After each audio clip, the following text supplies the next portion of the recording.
Puji Tuhan, kekasih Tuhan, dengan Pendeta Sewi GPPS Jemaat Sawahan, mari kita berdoa untuk merenungkan kebenaran firman Tuhan.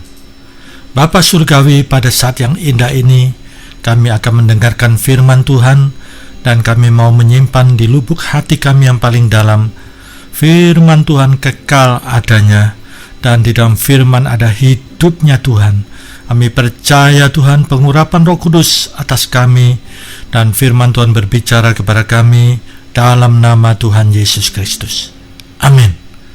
Kekasih Tuhan, kita akan belajar bersama-sama dan merenungkan kebenaran firman Tuhan. Doa dari sudut ilmiah. Mari saudara kita membaca Injil Lukas pasal 18 ayat 1. Injil Lukas pasal 18 ayat 1. Yesus mengatakan suatu perumpamaan kepada mereka untuk menegaskan bahwa mereka harus selalu berdoa dengan tidak jemu-jemu. Kekasih Tuhan, kalimat ini begitu sangat jelas.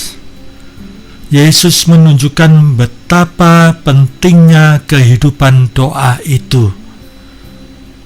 Kita perhatikan, kita menyimak kalimat dari Injil Lukas 18 ayat 1 ini. Yesus sendiri mengatakan dengan menunjukkan perumpamaan untuk menjelaskan satu kebenaran yang untuk kita perhatikan dengan sungguh-sungguh. Kebenaran tentang kehidupan doa. Lihat, Yesus menegaskan dalam hal apa? Supaya mereka selalu berdoa dengan tidak jemu-jemu. Kalimat ini sudah sangat-sangat jelas. Tapi berhubung manusia itu selalu banyak dalih, banyak alasan, itu sebabnya Yesus menunjukkan perumpamaan untuk lebih memperjelas betapa pentingnya berdoa dengan tidak jemu-jemu. Perumpamaan tentang janda. Janda ini minta dibela haknya, datang kepada hakim. Dan hakim itu hakim yang lalim, yang tidak takut Tuhan. Sekalipun janda ini seorang pejabat tinggi atau seorang rohaniwan yang terkenal, hakim ini hakim yang lalim, yang tidak takut Tuhan, tidak peduli. Pastilah janda ini terus-menerus datang memohon. Kita lihat hakim ini menolak di sini, bisa saja tidak dipedulikan, tidak diperhatikan. Bisa saja hakim ini dengan marah-marah, dengan kata-kata kasar, membentak-bentak janda ini. Kekasih Tuhan, satu hal yang luar biasa, janda ini pantang mundur. Tidak tertulis dikatakan janda ini bersungut-sungut, membalas caci maki, menunjukkan sikap yang kasar. Tidak, janda ini pantang mundur. Dia tetap berseru kepada hakim ini supaya dibela haknya. Sedemikian rupa janda ini terus memohon untuk dibela haknya. Akhirnya hakim yang lalim ini, yang tidak takut Tuhan, daripada merasa diganggu terus, akhirnya janda ini dibenarkan. Kekasih Tuhan, Yesus mengatakan, camkanlah.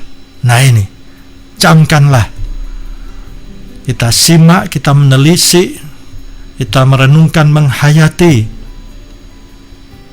bagaimana janda ini pantang mundur. Dia tetap mantap, tetap bersikuku, tetap teguh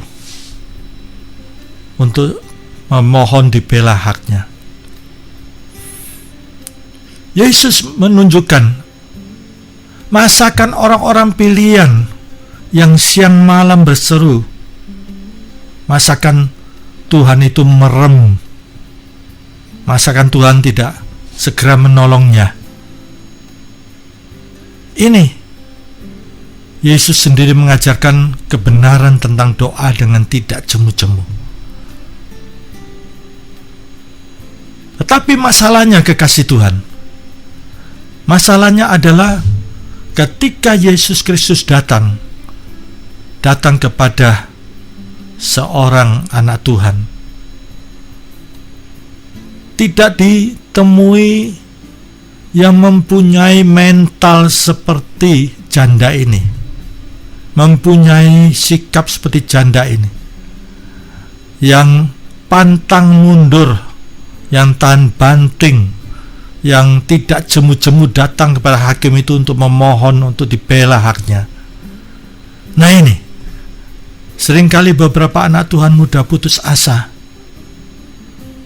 tidak tahan kok Tuhan tidak segera menolong. Padahal Tuhan sudah mempunyai rencana bulan depan Tuhan akan segera menyatakan berkat, tapi sudah bersungut-sungut, sudah berdosa dalam perkataannya, berdosa dalam pikirannya, berdosa dalam perasaan hatinya, berdosa di dalam sikap perbuatannya. Akhirnya berkat itu tidak dapat diterimanya. Nah, di sini kekasih Tuhan, kalau kita melihat dari sisi kerohanian, Yesus sendiri sudah mengajarkan betapa mempunyai dampak yang besar kalau kita berdoa dengan tekun, dengan tidak jemu-jemu. Sampai Yesus itu Yesus menegaskan bahwa mereka harus selalu berdoa dengan tidak jemu-jemu. Ini sudah sangat-sangat jelas. Karena manusia banyak dalih, sampai Yesus harus memberikan perumpamaan tentang seorang janda yang pantang mundur, yang tahan banting. Kekasih Tuhan, di sini jelas kalau Yesus sampai menunjukkan sedemikian rupa, berarti dalam kehidupan doa itu ada rahasia yang amat dalam, ada dampak pengaruh yang sangat dalam. Ini dari sisi kerohanian.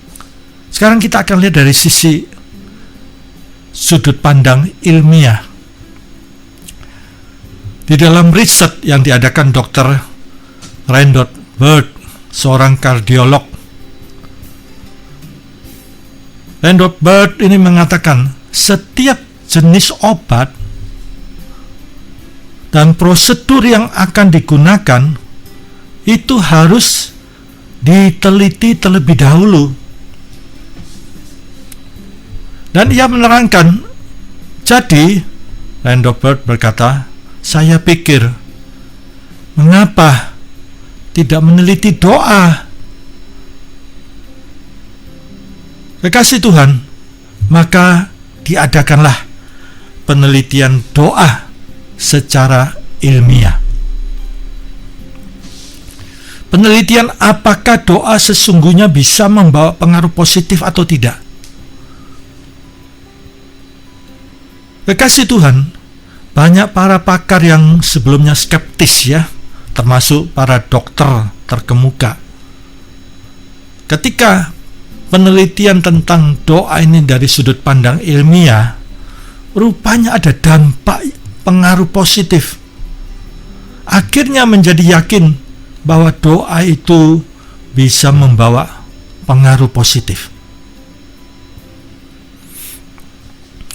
Dr. Larry Dossey, beliau mantan kepala Medical City Dallas Hospital, mendukung tentang kuasa dari penyembuhan itu bisa melalui doa. Larry Dossey mengatakan Saya menganggapnya sebagai salah satu rahasia yang paling disembunyikan dalam ilmu pengetahuan kedokteran. Sebenarnya kehidupan doa itu juga ada dampak untuk pasien-pasien yang sakit yang membutuhkan kesembuhan. Di dalam bukunya, Larry Ducey menulis bukunya yang berjudul The Power of Prayer and the Practice of Medicine. Larry Ducey menyebutkan lebih dari 130 studi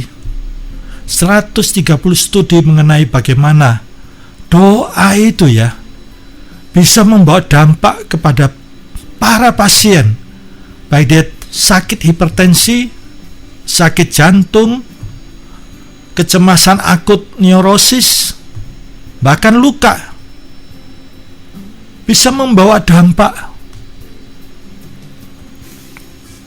Ia juga berkata takjub, menunjukkan bahwa doa yang sungguh-sungguh itu juga manjur apabila orang yang berdoa itu berada di tempat yang jauh. Jadi doa itu nampaknya tidak ada sesuatu yang bisa menghentikan atau menghalangi, merintangi doa itu.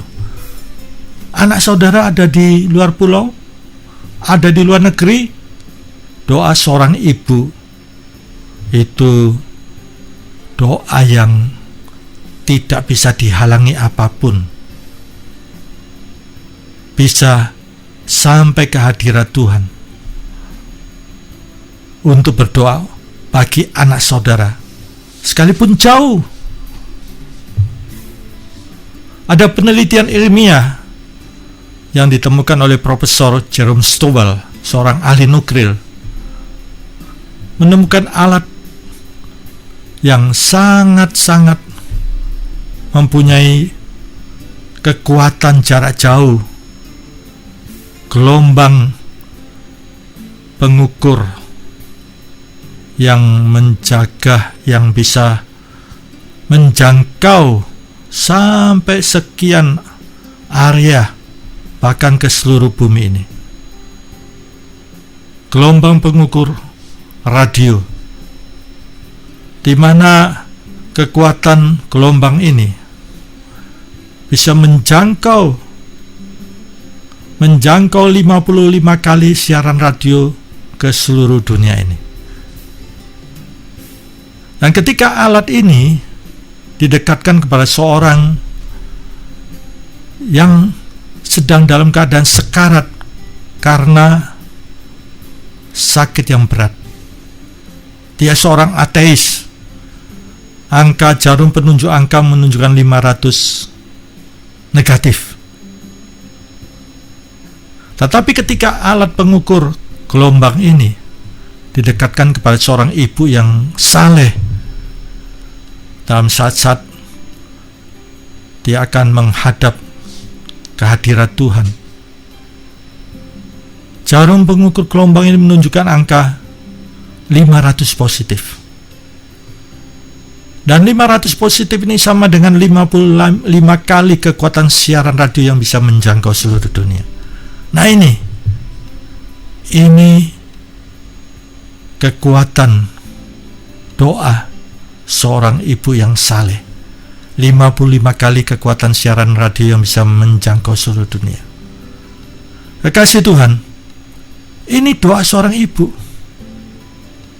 Jadi seorang yang berdoa itu, doa yang sungguh-sungguh itu, sekalipun berada di tempat yang jauh, tidak ada sesuatu yang bisa menghalangi, merintangi. Kekasih Tuhan, studi-studi yang dilaksanakan di tempat lain menunjukkan bahwa orang yang secara teratur berdoa, doa yang berkesinambungan di dalam disiplin, komitmen untuk menjaga kehidupan doanya yang dipentingkan di dalam hidupnya dari segala-galanya, berdoa di dalam meditasi doa, itu mereka diteliti menikmati kehidupan yang lebih bahagia dan lebih tenang. Kekasih Tuhan, kita lihat suatu uji ilmiah yang sangat penting. Meneliti 40 pasien penyakit jantung di Rumah Sakit Umum San Francisco. Semua pasien yang menerima tahap perawatan, semua menerima perawatan yang sama. Tetapi setengah dari jumlah pasien itu, 40 pasien, setengah dari jumlah pasien yang dirawat itu didoakan beberapa kelompok doa di masyarakat. Para dokter dan staf rumah sakit tidak mengetahui pasien mana yang didoakan. Demikian juga pasien juga tidak mengetahui kalau mereka sedang diteliti. Kekasih Tuhan, pasien yang didoakan menjadi hasil penelitian jauh lebih baik daripada yang lain. Pasien yang didoakan itu semakin berkurang sakitnya dan tidak perlu dirawat dengan alat pernapasan. Sedangkan pasien yang lain, karena tidak didoakan, harus memakai alat bantuan pernapasan. Ini kita lihat ada dampak positif dari pasien yang didoakan.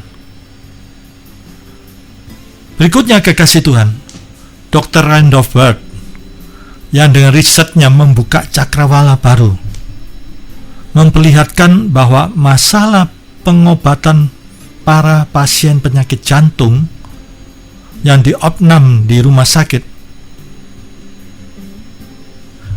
itu agak berkurang apabila ada orang yang mendoakan penyembuhan mereka. Ini hasil penelitian.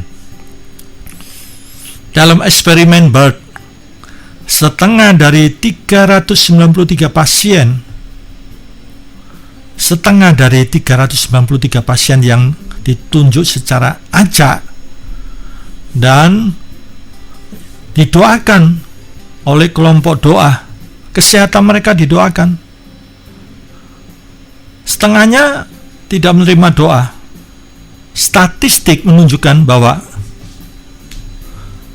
kedua kelompok pasien ini, yang setengah didoakan, yang setengah tidak, yang sama-sama sakit pada waktu mereka diopnam, mereka ini didoakan. Setengah dari kelompok didoakan oleh tim doa yang terdiri dari 5-7 orang Kristen yang lahir baru. Pendoa-pendoa di sini lahir baru. Nah, pendoa itu hanya diberitahu nama panggilan para pasien dan juga diagnosa penyakit mereka, catatan terakhir kondisi mereka. Hasilnya apa, saudara? Kekasih Tuhan, hasilnya itu membuat heran semua pihak di dunia pengobatan. Selain memang juga perlu akan obat-obatan ya, dan dukungan mekanis untuk pernapasan. Tetapi karena didoakan,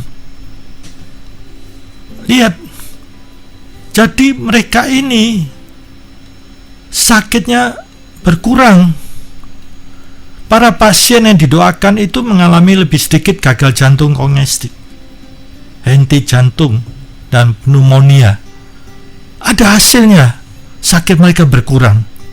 Nah ini, jadi kekasih Tuhan, doa itu mempunyai pengaruh juga, dampak yang positif. Setelah Bird mempublikasikan penemuannya yang luar biasa ini, bahkan para dokter yang skeptis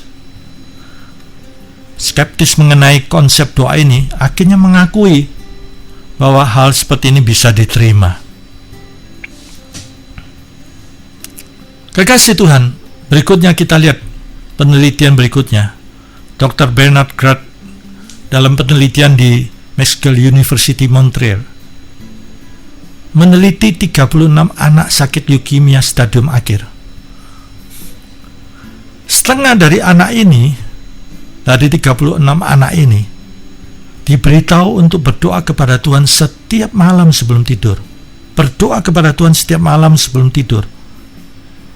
Dan hasilnya apa, saudara? kekasih Tuhan.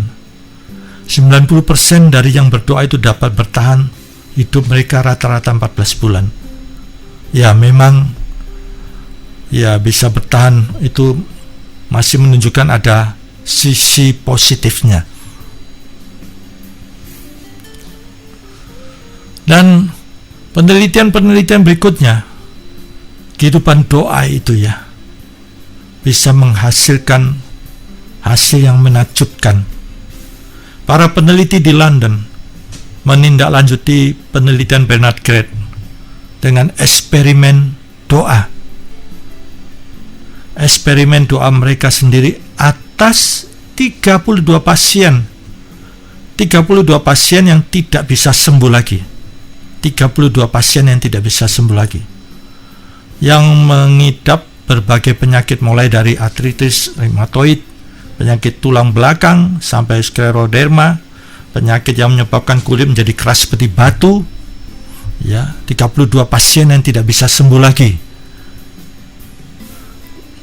Kelompok doa ini ya, tim doa ini terdiri atas rohaniwan yang menyediakan tenaga mereka untuk berdoa secara khusus untuk separuh dari 32 pasien ini. Setidaknya minimal itu 15 menit sehari. Minimal itu. Selama 6 bulan. Tim doa ini hanya diberikan nama panggilan pasien dan deskripsi mengenai penyakit dari pasien tersebut. Selama 6 bulan, setiap hari mereka mendoakan sekian waktu, minimal itu 15 menit, dan bisa panjang. Hasilnya, kekasih Tuhan, hasilnya itu mencengangkan. Beberapa pasien yang didoakan memperlihatkan kemajuan yang mencolok dalam kondisi mereka 6 bulan kemudian. Sedangkan kelompok yang tidak didoakan, mereka tidak menunjukkan kemajuan, atau ada yang malah menjadi lebih parah. Nah ini kekasih Tuhan, dampak dari kehidupan doa yang tekun, yang sungguh-sungguh. Selanjutnya kita perhatikan, di dalam penelitian juga ada ikut serta campur tangan rohaniwan. Studi di Brocktown West Roxbury Medical Center di Massachusetts menemukan bahwa para pasien yang sakit jantung yang dikunjungi setiap hari, pasien yang sakit jantung, kekasih Tuhan, yang dikunjungi setiap hari untuk apa? Untuk didoakan, itu lebih cepat pulang 1-2 hari lebih dini daripada pasien lain. Selanjutnya kita perhatikan, betul apa Yesus Kristus katakan, doa dengan tidak jemu-jemu, keteguhan kemauan, seperti perumpamaan yang diberikan oleh Yesus Kristus, janda yang pantang mundur itu, keteguhan kemauan. Billy Albanese, seorang anak yang berusia 12 tahun, dia menderita koma. Dia harus dirawat di Children's Specialist Hospital, Mountainside, New Jersey. Koma dalam usia 12 tahun. Ayahnya ini, Vito Albanese, sampai dia meninggalkan pekerjaannya sebagai supir. Dan 6 bulan di sisi ranjang putranya yang menderita ini, Billy Albanese ini yang koma. Dia berada di sisi ranjang putranya yang menderita ini. 6 bulan itu berdoa teguh dengan kemauan yang terus berdoa untuk putranya ini. Sebenarnya para dokter sudah menyerah dan tidak ada harapan untuk anak ini, anak yang koma ini. Tetapi Vito, saudara, dia pantang mundur. Dia dengan tekun mendoakan, jaga di sisi ranjang putranya ini, siang malam, terus menerus untuk mendoakan anaknya dengan tekun dan sungguh-sungguh sepenuh hatinya. Kekasih Tuhan, lihat, sesudah 6 bulan ayah yang setia itu menyaksikan mujizat. Billy mendadak bangun dan kemampuan panca inderanya menjadi pulih. Kalau kita memperhatikan dalam surat Yakobus penatua menunjukkan tentang Elia. Elia berdoa dengan sungguh-sungguh. Dikatakan Elia itu manusia biasa. Dia bukan Superman, dia bukan Batman, tapi dia telah berdoa dengan sungguh-sungguh. Dan lihat, mujizat terjadi. Kekasih Tuhan, demikian juga Elia manusia biasa itu berdoa dengan sungguh-sungguh, maka bumi pun berbuah. Saya yakin kalau kita penuh dengan kehidupan doa, persekutuan pribadi kita dengan Tuhan, erat dengan Tuhan. Sebagaimana Yesus katakan tentang pokok anggur dan carang. Carang itu melekat pada pokok anggur, menyerap zat-zat itu berbuah. Yesus katakan, kalau engkau di dalamku dan aku di dalam engkau tetap tinggal, engkau akan berbuah. Di luar aku engkau tidak bisa berbuat apa-apa. Di dalam Yesus kita berbuah. Lihat Elia manusia biasa, dia berdoa dan sungguh-sungguh, maka bumi pun berbuah. Kalau hidup saudara mau berbuah, keluarga saudara berbuah, pekerjaan saudara berbuah. Sederhana sekali, tidak rumit, tidak banyak teori. Firman Tuhan katakan, engkau mempunyai persekutuan pribadi dengan Yesus. Ini kuncinya, persekutuan pribadi dengan Yesus. Berikutnya kita lihat penyembuhan karena kehidupan doa sendiri. Kellen Kelly dari Modesto, California, usia 28 tahun. Dia menderita stroke yang sangat parah, yang melumpuhkan pita suaranya, pendengarannya, penglihatannya, melemahkan jantungnya.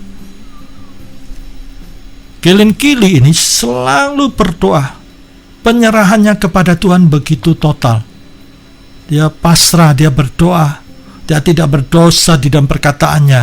Dia tidak berdosa dalam pikirannya. Dia tidak berdosa dalam perasaan hatinya, dalam sikap perilakunya. Lihat, hadirat Tuhan turun. Aliran kuasa Tuhan mengalir ke dalam tubuhnya.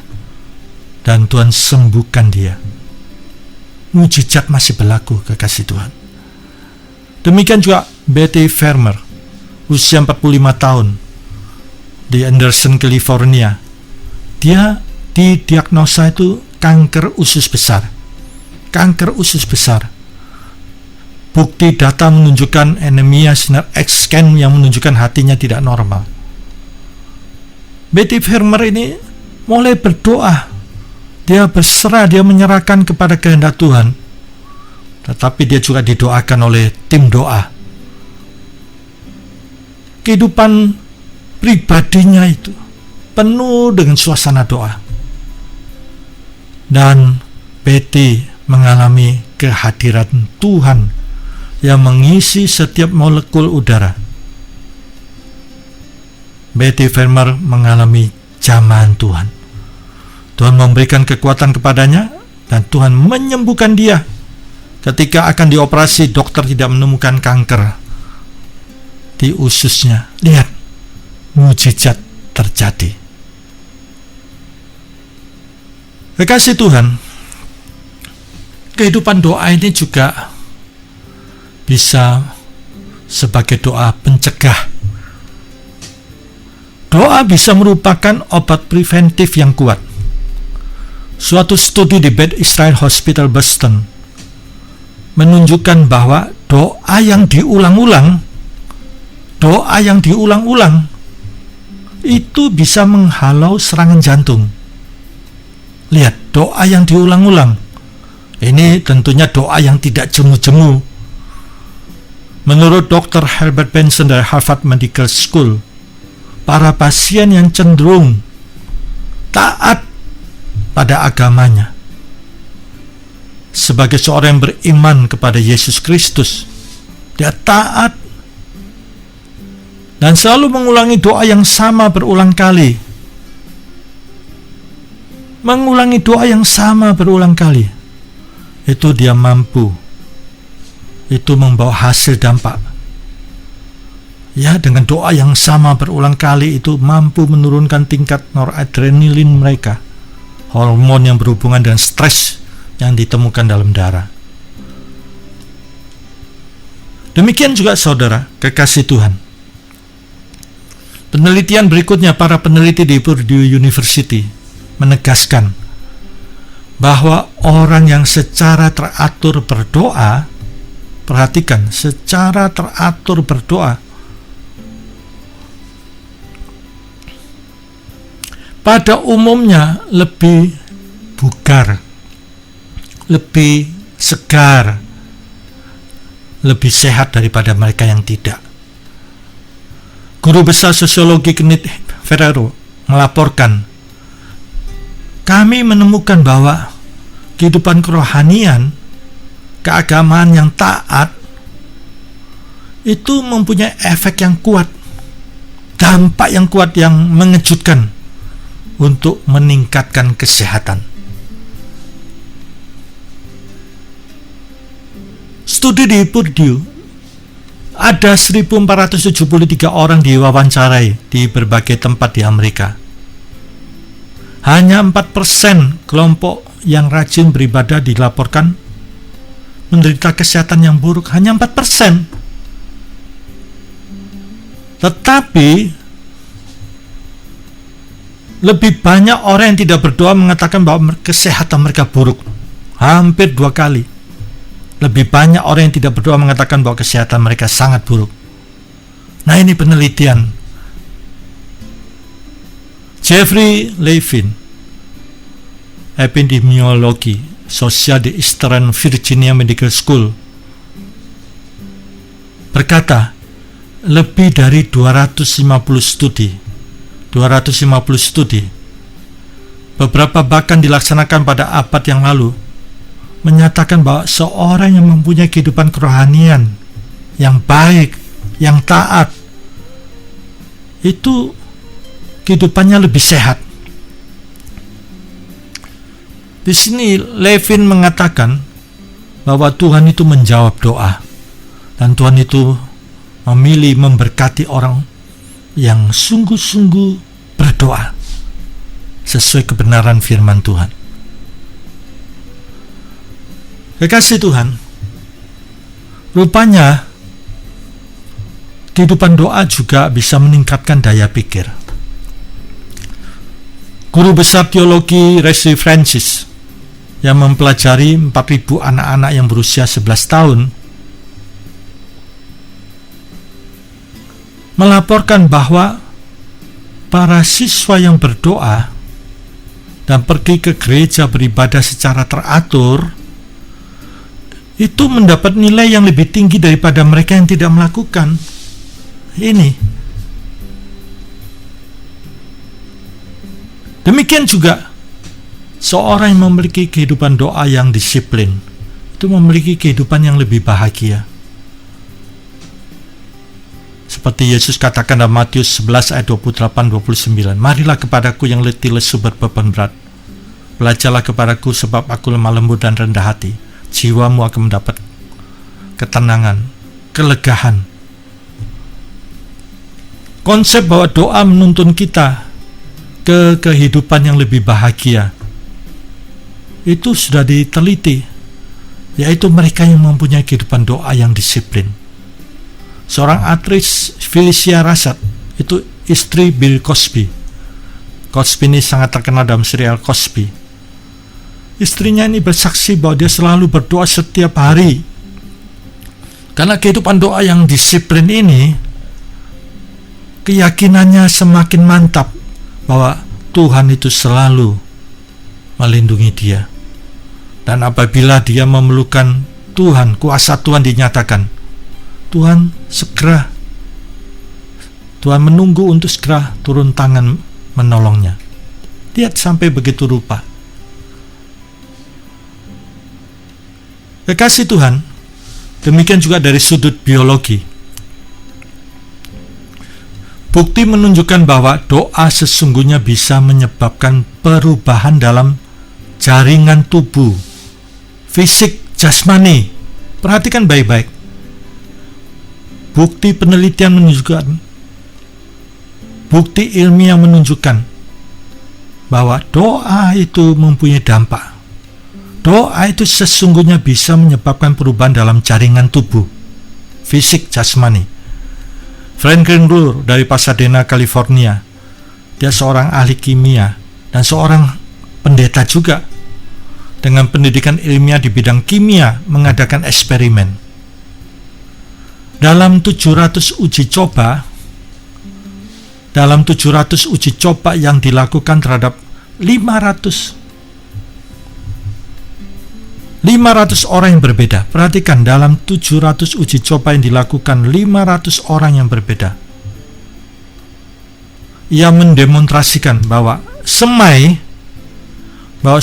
yang didoakan itu, semai yang didoakan kekasih Tuhan, itu bertumbuh 2 kali lebih cepat daripada bibit lain. Lebih tahan terhadap hama dan lebih besar. Luar biasa.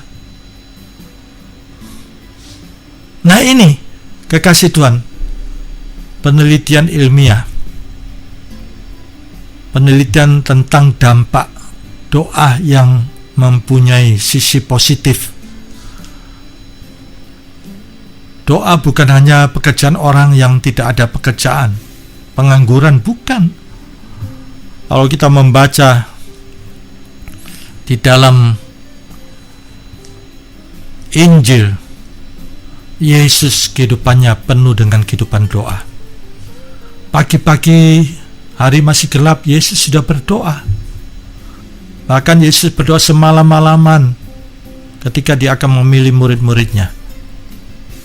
Kehidupan Yesus penuh dengan doa. Kekasih Tuhan, Yesus sendiri menegaskan, berdoalah dengan tidak jemu-jemu. Bahkan mempertegas, itu pun sudah sangat jelas. Sampai Yesus harus tunjukkan dengan perumpamaan. Di sini jelas ada rahasia yang sangat dalam dari kehidupan doa secara pribadi, hubungan yang erat dengan Tuhan. Kalau kita melihat esensi iman Kristen di dalam 1 Korintus 1 ayat 9, Rasul Paulus katakan kita dipanggil di dalam persekutuan dengan Yesus Kristus. Itu sebetulnya persekutuan pribadi kita dengan Tuhan. Lihat tentang kebenaran pokok anggur. Yesus mengajarkan bahwa Bapa Surgawi itu sebagai pengusaha yang punya kebun anggur. Yesus pokok anggur, kita carang-carangnya. Saudara, mana ada pengusaha yang mau usahanya bangkrut? Tidak ada. Demikian juga Bapa Surgawi sebagai pengusaha yang punya kebun anggur, tentunya menghendaki kebun anggur itu semakin berkembang, bertambah besar, memberkati. Nah, di sini Yesus mengajarkan kita sebagai carang melekat pada pokok anggur itu. Kita menyerap zat-zat dan menghasilkan buah. Dengan kita melekat kepada Tuhan, hubungan pribadi dan Tuhan, persekutuan erat dengan Tuhan, kita menyerap kekuatannya Tuhan, kita menyerap kesucian Tuhan, sehingga kita dimampukan oleh anugerah Tuhan untuk menjalani kehidupan yang penuh tantangan ini, dinamika hidup yang penuh kesulitan, kesukaran, yang banyak tawaran-tawaran, godaan-godaan. Di sini oleh anugerah Tuhan kita dimampukan untuk menghadapi dengan kemenangan yang dari Tuhan. Itu dijadikan pemenang, lebih dari pemenang. Yesus sudah menang, dia menjadikan kita pemenang-pemenang. Kekasih Tuhan, kalau kita membaca dalam Yesaya pasal 40 ayat 27 sampai dengan 31, firman Tuhan mengatakan, mengapa engkau berkata demikian hai Yakub, dan berkata begini hai Israel? Hidupku tersembunyi dari Tuhan, dan hakku tidak diperhatikan Allahku. Bukankah seringkali kita mengomel demikian, Tuhan tidak peduli saya, Tuhan tidak perhatikan saya, mana Tuhan? Sepertinya Tuhan itu jauh, transenden. Kekasih Tuhan, apa demikian? Tidak. Selanjutnya dikatakan apa? Tidakkah kau tahu? Dan tidakkah kau dengar? Tuhan ialah Allah yang kekal. Dia menciptakan bumi dari ujung ke ujung. Ia tidak pernah menjadi lelah dan tidak menjadi lesu dan tidak terduga pengertiannya. Tuhan itu tidak pernah capek. Tidak pernah capek. Luar biasa, dan pengertian Tuhan itu sangat dalam. Rencana Tuhan bukan rencana kita. Rencana Tuhan itu sangat dalam. Tuhan tidak pernah capek. Tidak pernah capek, saudara. Selanjutnya dikatakan apa? Dia memberi kekuatan kepada yang lelah dan menambah semangat kepada yang tiada berdaya.